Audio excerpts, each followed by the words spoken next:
According to Escanaba School Superintendent Kobe Fletcher, it all started with a threatening text to a student saying there was a person outside the school with a gun.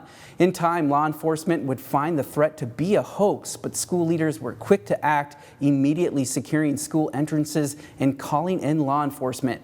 Our MyUP News crew was at the Escanaba Junior Senior High School updating you as the events unfolded to keep families informed on what you need to know. Shortly after 1 p.m., we spoke with Escanaba Public Safety Director Darren Smith moments after the lockdowns were lifted and students were being released to concerned parents waiting outside. Smith said that while students turned out to be in no substantial danger, he does believe that his officers would have been ready for more dire situation.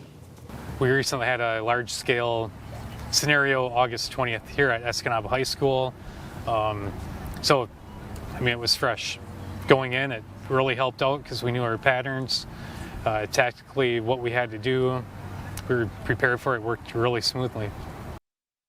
MyUP's Skylar Perkins was in Escanaba updating us as those events unfolded, and he brings us the story of how it was handled from the perspective of law enforcement and school leaders. Skylar? All the other schools throughout the county was because of this incident. It all started with a text message. As some students at Escanaba High School were sitting down for lunch, one girl received a text that would make most worried for their lives.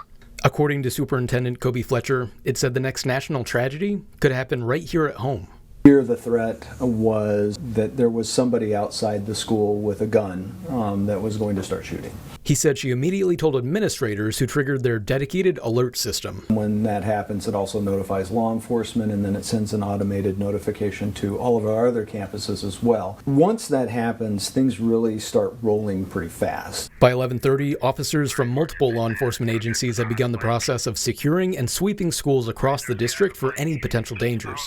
Leading the response was Escanaba Public Safety Director Darren Smith, and while it was far from his first day on the force, it was just his third day in charge of the department. Went through, looked at the threat, searched the school, ended up locking down every school in the county, just precautionary. And that's about when we became aware of the situation, hearing their communications over the police scanner along with thousands of other listeners in the area. And on that side of the radio, it sounded like just about anything could have been happening. What we knew for sure was what we told you just before noon, that the schools were in lockdown and no injuries had been reported. Meanwhile, the superintendent told us managing the communication between students, staff, law enforcement, and parents is no small task. You're seeking to address the threat, if there is one. You're also investigating where the threat came from, and a multitude of other things that are happening. And Fletcher said inside the response, there was little else they knew for sure as well. Those 2 hours, when you're in the middle of it, fly by like about 20 minutes.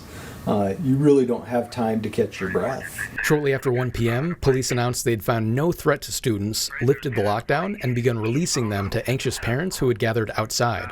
Meanwhile, the director told us they had found the person they believe made the threat and were taking appropriate actions. You've just got a group of people in this area that care a lot about kids, and we're going to keep them safe. In Escanaba, I'm Skylar Perkins for MyUP News.